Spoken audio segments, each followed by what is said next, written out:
नमस्कार, city centre show में आपका स्वागत है। मुंबई से मैं हूं पूजा भारद्वाज और इस वक्त मैं मौजूद हूं विधान भवन के बाहर, क्योंकि कल की यहीं की तस्वीरें चर्चा में रहने वाली हैं। महाराष्ट्र की सियासत को थोड़ा गर्म करती हुई दिखेंगी, क्योंकि न सिर्फ राज्यसभा के उम्मीदवारों द्वारा कल नामांकन दाखिल करने का आखिरी दिन है, बल्कि एनसीपी के विधायकों की अयोग्यता पर स्पीकर को कल ही फैसला सुनाना है। चलिए सी जानकारी के साथ हम शो की शुरुआत कर रहे हैं और सबसे पहले बात किसानों की करते हैं। पंजाब हरियाणा के शंभू बॉर्डर पर लगातार दूसरे दिन किसान डटे रहे।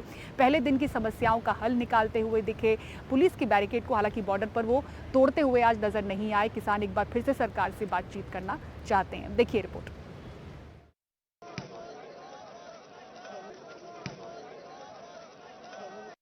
पहले दिन सुरक्षा बलों ने ड्रोन से आंसू गैस गोले गिराकर किसानों के आंसू निकाले, तो दूसरे दिन किसानों ने बॉर्डर पर पतंग उड़ानी शुरू कर दी, ताकि ड्रोन के बैलेंस खोने का डर रहे और वो किसानों के इलाके में ना आए। पतंग क्यों उड़ाई जा रही है ये विरोध प्रदर्शन के माहौल में? कल जी जो हरियाणा सरकार का ड्रोन है उसने हमारे किसानों का बहुत तंग करा है, जिसके लिए उड़ाई जा रही है। पहले दिन 12 से 14 घंटे आंसू गैस झेलने वाले किसानों ने पहले गीली बोरियों से काम चलाया, उसके बाद टैंकर से पानी मंगवाया, पाइप डाले और आंसू गैस के गोलों पर कुछ इस तरह पानी मारकर निष्क्रिय किया और ऐसे आंसू गैस के गोलों की समस्या से निजात पाने की कोशिश की। पंजाब हरियाणा शंभू बॉर्डर पर लगातार दूसरे दिन किसान जब बैरिकेड के पास जाते, रैपिड एक्शन फोर्स और पुलिस आंसू गैस के गोले छोड़ती। केंद्रीय मंत्री अनुराग ठाकुर ने किसानों के सामने एक पेशकश रखी, क्योंकि नए नए मुद्दे इसमें जुड़ते जा रहे हैं। जैसे एक मांग आ गई कि WTO में से भारत को हट जाना चाहिए, यानी कि वर्ल्ड ट्रेड ऑर्गेनाइजेशन में भारत हिस्सा ना, उसका सदस्य ना रहे। दूसरा आया कि व्यापार समझौते रद्द कर दो, FTA एग्रीमेंट्स को ख़त्म कर दो, फ्री ट्रेड एग्रीमेंट्स को। तीसरा आया कि स्मार्ट मीटर ना लगाए जाएं। हमें भी अन्य राज्यों से और अलग अलग स्टेक होल्डर से बातचीत की ज़रूरत है। तो इसीलिए मैं आज भी कहता हूं कि आइए चर्चा को जारी रखें और कहीं ना कहीं जहां अधिकतर मांगे हमने आपकी मान ली है, तो बाकियों पे भी चर्चा से हल निकलेगा। तो किसानों ने भी बुधवार को बैरिकेड तोड़ने की कोशिश नहीं की और कहा कि वो सरकार से बातचीत को तैयार हैं। अनुराग ठाकुर बोल रहा है कि हम किसानों के साथ बातचीत करने के लिए और उनकी समस्याओं का हल करने के लिए तैयार हैं। अगर वो ये कहते हैं तो उससे आगे हमारी जिम्मेदारी बनती है कि उनका जो इनविटेशन है, चाहे उन्होंने प्रेस के माध्यम से कहा, उनको एक बार समय देना हमारा भी एक जिम्मेदारी बनती है, ताकि कल को अगर कहीं पे भी कोई कन्फ्लिक्ट होता है तो फिर हमें बदनाम न करें। किसान बैरिकेड तोड़ने को तैयार हैं, बस किसान नेताओं के आदेश का इंतजार है। जैकेट है जी, बुलेट प्रूफ जैकेट है। अच्छा, बुलेट प्रूफ जैकेट, क्रोकोराइल शीट कहते हैं। पेपराइज शीट, क्रोकोराइल शीट। अच्छा, ਇਹ ਕਮਰ ਔਰ ਛਾਤੀ ਨੂੰ ਬਿਲਕੁਲ ਕਵਰ ਕਰਦੀ ਹੈ, ਕਿਸੇ ਚੀਜ਼ ਤੋਂ ਆਪਾਂ ਨੂੰ ਪ੍ਰੋਟੈਕਸ਼ਨ ਦਿੰਦੀ ਹੈ ਜੀ। ਅੱਛਾ, ਹਾਂਜੀ, ਅਗਰ ਡਿੱਗਦੇ ਵੀ ਆ ਤੇ ਆਪਾਂ ਨੂੰ ਕਿਸੇ ਤਰ੍ਹਾਂ ਦੀ ਕੋਈ ਮੁਸ਼ਕਲ ਨਹੀਂ ਆਉਂਦੀ ਇਸ ਦਾ। ਅੱਛਾ, ਕਿਉਂਕਿ ਇਹ ਮੈਂ ਬਹੁਤ ਵਾਰ ਯੂਜ਼ ਕਰ ਚੁੱਕਾ ਹਾਂ जी। तू आ जा, तोबा या पानी आ जा, कोई चक्कर नहीं है, अपन सीधा जाओगे। अच्छा, तो धुआं के बीच में भी ऐसे निकल जाओगे? ऐसे निकल जाओगे। बाकी भाई का पूरा जुनून है इस टाइम। ये इंतजाम चल रहा है उसके लिए कि जो आंसू गैस के गोले पुलिस ने कल दागे और आज भी संभवतः दागे जाएंगे जब किसान आगे बढ़ेंगे, तो उसके लिए इस तरह से गीला करके जो प्रभाव है वो कम हो जाता है आंसू गैस के गोलों का।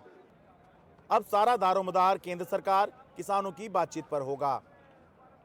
किसानों के साथ समस्या ये है कि वो अगर शंभू बॉर्डर पार करके दिल्ली की तरफ नहीं जाते हैं तो उनका आंदोलन पंजाब में ही रुक जाएगा, जबकि उनकी डिमांड, उनका विरोध प्रदर्शन केंद्र सरकार के खिलाफ ही है। जबकि केंद्र सरकार के साथ समस्या ये है कि केंद्र सरकार एक और बड़ा किसान आंदोलन चुनाव से पहले नहीं झेल सकती है। ऐसे में इस गतिरोध को खत्म करने का एक ही तरीका है कि बातचीत हो। बातचीत पहले हुई भी है, लेकिन अभी तक कोई नतीजा नहीं निकला है। उम्मीद की जा सकती है कि दोनों के बीच बातचीत हो और ये गतिरोध खत्म हो, ताकि किसान अपने गांव, अपने खेत में जाएं और आम लोग जो परेशान हो रहे हैं ट्रैफिक बंद होने से, वो भी अपना जनजीवन जो है वो सामान्य तरीके से जी सकें। शंभू बॉर्डर से अपने कैमरा सहयोगी राकेश सिंह के साथ में शरद शर्मा, NDTV इंडिया। और सिंधु बॉर्डर पर कैसी है सुरक्षा बैरिकेडिंग, आपको ड्रोन के जरिए दिखाते हैं। देखिए हमारे सहयोगी वैभव पलनीटकर की ये रिपोर्ट। इस वक्त हम दिल्ली की सिंघू बॉर्डर पर मौजूद हैं, जहां पर पुलिस ने किसानों की जत्थेबंदियों को रोकने के लिए ज़बरदस्त जो सुरक्षा बैरिकेडिंग की हुई है। हालांकि अभी जो किसान हैं वो करनाल के आसपास शंभू बॉर्डर पर ही हैं, लेकिन अब वहां से अगर किसान आगे आते हैं तो उनको रोकने के लिए ज़बरदस्त बैरिकेडिंग की गई है। इस वक्त जो आप तस्वीरों में देख पा रहे हैं, ड्रोन से जो आपको तस्वीरें दिख रही हैं, उसमें कई लेयर्स की जो सुरक्षा व्यवस्था है, बैरिकेडिंग है, वो की गई है। पहले आपको डंपर्स दिख रहे हैं जिसमें कई लेवल के जो डंपर्स हैं एक के बाद एक रोड के वहाँ पर खड़े किए गए हैं। उसके बाद जो कंटेनर्स हैं उनको बिछाया गया है, कंटेनर्स को वेल्ड किया गया है ताकि उन कंटेनर्स को किसान हिला ना सकें, जो किसान आंदोलनकारी हैं। उसके बाद जो कई लेयर्स की बैरिकेडिंग है जिस पर बार्ब्ड वायरिंग, कटीली तारों को बिछाया गया है ताकि जब किसान आए तो उनको वो जो बैरिकेडिंग है वो पार करने में मुश्किलातों का सामना करना पड़े और वो न पार कर सके। इस तरह से एक बॉर्डर को और दिल्ली को एक अभेद्य किले में बदल दिया गया है और ज़बरदस्त सुरक्षा व्यवस्था कई लेयर्स की गई हैं। यहाँ पर रैपिड एक्शन फोर्स की कई कंपनियाँ तैनात की गई हैं। इसके अलावा दिल्ली पुलिस की कई सारी कंपनीज़ को डिप्लॉय किया गया है। लगातार जो आला अधिकारी हैं, जॉइंट सीपी लेवल के अधिकारी हैं, वो यहाँ पर आकर हालात का मुआयना कर रहे हैं और सुरक्षा व्यवस्थाओं और इंतज़ाम का एक तरह से ब्यौरा ले रहे हैं कि किस तरह से अगर किसान किसी भी स्थिति में यहाँ तक पहुँचते हैं तो उनको कैसे रोका जाएगा। बीच बीच में जो टीयर शेल्स हैं वो फायर करके मॉक ड्रिल्स भी की जा रही हैं ताकि एक तरह से अगर किसानों की जो जत्थेबंदियां हैं वो आगे आती हैं तो उनको किस तरह से क्राउड मैनेजमेंट किया जाएगा, उनको रोका जाएगा। इसकी सारी जो पुख्ता तैयारियां हैं, इंतज़ाम हैं, वो किए जा रहे हैं। इन तमाम तैयारियों के बीच अब देखना होगा कि क्या किसान करनाल से शंभू बॉर्डर पार करके आगे आते हैं। अगर आगे आते हैं तो पूरी दिल्ली के लिए एक चिंता का सबब होगा, क्योंकि जो सुरक्षा व्यवस्था दिल्ली में की गई है कई लेयर्स की, दिल्ली पुलिस RAF तैयार है, मुस्तैद है ताकि किसानों को किसी भी हालत में दिल्ली के अंदर दाखिल होने से रोका जाए। वैभव पलनीटकर, NDTV इंडिया के लिए। महाराष्ट्र में शिवसेना और एनसीपी में टूट के बाद पहली बार राज्यसभा चुनाव हो रहे हैं। ऐसे में राज्यसभा के लिए किन किन उम्मीदवारों के नामों की घोषणा हुई और किस तरह से हुई, ये देखना बेहद दिलचस्प रहा। आप भी देखिए। बैठकों के कई दौर के बाद बीजेपी ने महाराष्ट्र में 3 राज्यसभा सीटों के लिए उम्मीदवारों की घोषणा कर दी है। कांग्रेस के सबसे प्रभावशाली नेताओं में से एक रहे अशोक चौहान की बीजेपी में एंट्री का इनाम मिला। पार्टी ने उन्हें सीधे राज्यसभा का टिकट थमाया है। मुझे खुशी है कि आज भाजपा के इस लिस्ट में मुझे यहाँ पर स्थान मिला है। उम्मीदवारी देकर इस चुनाव में मुझे उतारा गया है। मेरे जैसे व्यक्ति को तुरंत उन्होंने एक ताकत देने के हिसाब से, काम करवाने के हिसाब से मुझे राज्यसभा में उन्होंने मुझे मौका काम करने का यहाँ पर इरादा उनका घोषित किया है। इसके अलावा मेधा कुलकर्णी, जो पुणे के कोथरूड विधानसभा क्षेत्र से पूर्व विधायक हैं, उन्हें भी उम्मीदवार बनाया गया है। कोथरूड से मंत्री चंद्रकांत पाटिल को विधायक बनाए जाने से कुलकर्णी नाराज बताई जाती रही। अब उन्हें राज्यसभा की उम्मीदवार बनाकर बीजेपी ने मनाने की कोशिश की है। मुझे ये बहुत बड़ा अवसर, एक बहुत बड़ा चांस दिया गया है कि मैं और एक अलग आयाम पे जाके काम कर सकूं। मैं पहले भी पार्षद रह चुकी हूँ, विधायक रह चुकी हूँ और अभी सांसद बन रही हूँ, तो बहुत बड़ी खुशी है। कार्ड सेवक की भूमिका निभाने वाले और RSS नेता रह चुके डॉक्टर अजीत गोपछड़े कई सालों तक बीजेपी के कार्यकर्ता रहे। बड़े नामों की अटकलों के बीच उनकी उम्मीदवारी चर्चा में है। NDTV ने उनसे बात की तो कहा कि अशोक चौहान और उनके राज्यसभा के लिए चुने जाने से मराठवाड़ा में बीजेपी की मजबूती खूब बढ़ेगी। जैसे मैं 30 साल से काम करता हूँ, नांदेड़ जिले में भी मैंने प्रवास किया है, वहाँ का भी संगठन का दायित्व मैंने निभाया है।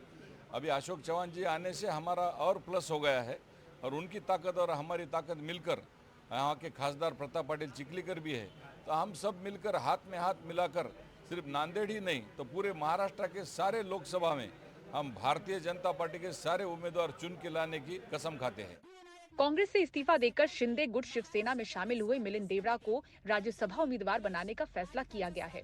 देवड़ा के लोकसभा चुनाव लड़ने की अटकलें थीं, लेकिन पार्टी ने उन्हें राज्यसभा का उम्मीदवार बनाया। महाराष्ट्र में इस साल 6 सांसदों का कार्यकाल खत्म हो रहा है। संख्या बल को देखते हुए बीजेपी, अजीत पवार और शिवसेना की महायुति को 5 सीटें मिलने में कोई दिक्कत नहीं होगी। विपक्षी गठबंधन महाविकास अघाड़ी को 6ठी सीट मिलने की संभावना है। ये सीट कांग्रेस की है और बीजेपी अगर आखिरी समय में एक और उम्मीदवार उतारने का खेल न खेले तो आसार है कि संख्या बल के हिसाब से ये सीट कांग्रेस को मिल जाएगी। ऐसे में कांग्रेस ने दलित नेता चंद्रकांत हंडोरे को उम्मीदवार घोषित किया है। विधान परिषद के सदस्य के रूप में जून 2022 के द्विवार्षिक चुनावों में क्रॉस वोटिंग के कारण शर्मनाक हार का सामना करने के लगभग 20 महीने के बाद चंद्रकांत हंडोरे को राज्यसभा में मौका दिया गया है। संगठन में उनका बड़ा योगदान है। महाराष्ट्र में उनको मानने वाला बड़ा वर्ग है और एक कार्यकर्ता को मौका देना तो उसके लिए कोई उसकी परिभाषा नहीं होती है। इनकी परिभाषा पूछिए ना बीजेपी से कि तुमने इंपोर्ट किए लोगों को क्यों किया करके, इनकी परिभाषा पूछिए। हमने कार्यकर्ता को मौका दिया है।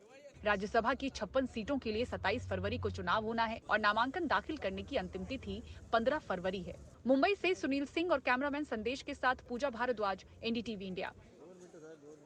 महाराष्ट्र में राज्यसभा की 6 सीटों पर चुनाव है। ऐसे में कांग्रेस की संख्या बल को देखें तो उन्हें एक सीट मिलना तय लग रहा था, लेकिन अशोक चौहान के इस्तीफे के बाद मामला थोड़ा गड़बड़ाता हुआ नजर आ रहा है, क्योंकि खबर ये है कि उनके साथ कुछ और विधायक इस्तीफा दे सकते हैं। ऐसे में कांग्रेस को उद्धव गुट और शरद पवार गुट की मदद लेनी होगी। पर यहाँ पर बात ये दिलचस्प है कि एनसीपी के विधायकों की अयोग्यता पर जो फैसला है वो स्पीकर को कल ही सुनाना है। सुनील सिंह की रिपोर्ट देखिए। एन राज्यसभा चुनाव के पहले अशोक चौहान के पाला बदलने से कांग्रेस को बड़ा झटका लगा है। महाराष्ट्र में राज्यसभा की कुल 6 सीटें खाली हैं। बीजेपी के पास 104 अपने विधायकों और निर्दलियों की संख्या के हिसाब से अकेले बीजेपी को 3 सीटें मिलनी तय हैं, जबकि अजीत पवार की एनसीपी, एकनाथ शिंदे की शिवसेना और कांग्रेस को एक एक सीटें मिलनी हैं। लेकिन अशोक चौहान के बीजेपी में जाने के बाद कांग्रेस के लिए मुश्किल खड़ी हो सकती है, क्योंकि खबर है कि अशोक चौहान के कई समर्थक विधायक भी इस्तीफा दे सकते हैं। हालांकि कांग्रेस का दावा है कि अशोक चौहान के अलावा कोई और पार्टी नहीं छोड़ रहा है। हमारा संख्या कम नहीं होगा, इसलिए मैं बोल रहा हूँ एक आदमी भी जाए, इसलिए तो अशोक चौहान ने इस्तीफा दे दिया। वो जानते हैं अशोक चौहान क्यों इस्तीफा दिया, वो जानते हैं। वो कांग्रेस के खिलाफ वोट देते हो, 6 साल के लिए उनको कोई पद में कंटेस्ट नहीं कर पाएगा, इसलिए कोई नहीं जाएगा। हमारे साथ नंबर है और एनसीपी और शिवसेना के साथ मिलते तो हमारी संख्या ज्यादा हो जाएगी। महाराष्ट्र में कुल 288 विधानसभा सीटें हैं, जिनमें से 4 खाली हैं। अब बची 244 सीटों के हिसाब से एक उम्मीदवार को जीतने के लिए 41 विधायकों के वोट की दरकार होगी। 104 सीटों वाली बीजेपी के पास निर्दलीय विधायकों को मिलाकर 3 सीट जीतने की क्षमता है, जबकि एकनाथ शिंदे की शिवसेना के पास 39 विधायक हैं और अजीत पवार की एनसीपी के पास 41 विधायक हैं। यानी बीजेपी की मदद से दोनों की एक एक सीट बनती है। जबकि दूसरी तरफ महाविकास आघाड़ी में कांग्रेस के पास 44 विधायकों के साथ एक सीट का आना तय दिख रहा है। लेकिन अब अशोक चौहान के इस्तीफे के बाद कांग्रेस का गणित गड़बड़ा सकता है। चर्चा है कि कांग्रेस के कुछ और विधायक पाला बदल सकते हैं। हालांकि इसके बाद भी कांग्रेस उद्धव ठाकरे की शिवसेना के 16 और शरद पवार की एनसीपी के 12 विधायकों के वोटों के सहारे जीत सकती है। लेकिन सवाल है कि विधानसभा में अगर असली शिवसेना का व्हिप ही मान्य होगा तो क्या उद्धव ठाकरे गुट के विधायक अपनी विधानसभा की सदस्यता खोने का खतरा मोल लेंगे? रही बात शरद पवार की एनसीपी की, तो उस पर विधानसभा अध्यक्ष का फैसला आना बाकी है। आशंका है कि उद्धव ठाकरे गुट की तरह ही फैसला उनके खिलाफ जा सकता है। इसमें व्हीप की जो बात है ये थोड़ा सा पेचीदा सवाल है, क्योंकि राज्यसभा इलेक्शन ये जो हाउस है उसके प्रोसीडिंग का भाग हो सकता है या नहीं, ये एक लीगल एक इशू यहाँ में आ जाएगा। और सुप्रीम कोर्ट ने अभी जजमेंट में कहा है कि जो व्हीप है is only applicable to the legislative functioning. जो विधानसभा का फंक्शन है, विधान परिषद का फंक्शन है, उसी को व्हीप लागू होता है। अभी ये राज्यसभा का इलेक्शन ये लेजिस्लेचर फंक्शन होगा क्या, प्रोसीडिंग होगी क्या, ये भी थोड़ा तय करना पड़ेगा इसमें। और फिर भी अगर व्हीप जारी भी किया है और इसमें क्रॉसओवर भी हो गया है, तो जो कैंडिडेट को क्रॉसओवर करने के बाद में जो वोट्स मिलेंगे वो से तो कैंडिडेट वो चुन के आएगा। बीजेपी ने अभी 3 ही उम्मीदवार मैदान में उतारे हैं, इसलिए कांग्रेस के लिए राहत की बात है। लेकिन फॉर्म भरने की अंतिम तारीख अब बाकी है, इसलिए अगर 7वां उम्मीदवार मैदान में आ गया तो राज्यसभा के चुनाव में बड़ा खेला होना तय है। मुंबई से कैमरामैन अमित पवार के साथ सुनील सिंह, एनडीटीवी इंडिया के लिए।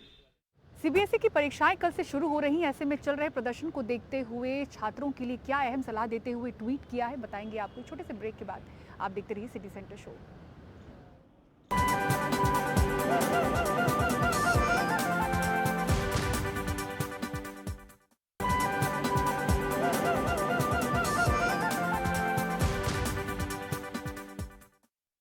कल से सीबीएसई की 10वीं और 12वीं की परीक्षा शुरू होने जा रही है। ऐसे में दिल्ली के आसपास चल रहे प्रदर्शन के चलते छात्रों को परेशानी ना हो, इसको लेकर सीबीएसई ने ट्वीट किया है और छात्रों को कुछ सलाह दी है।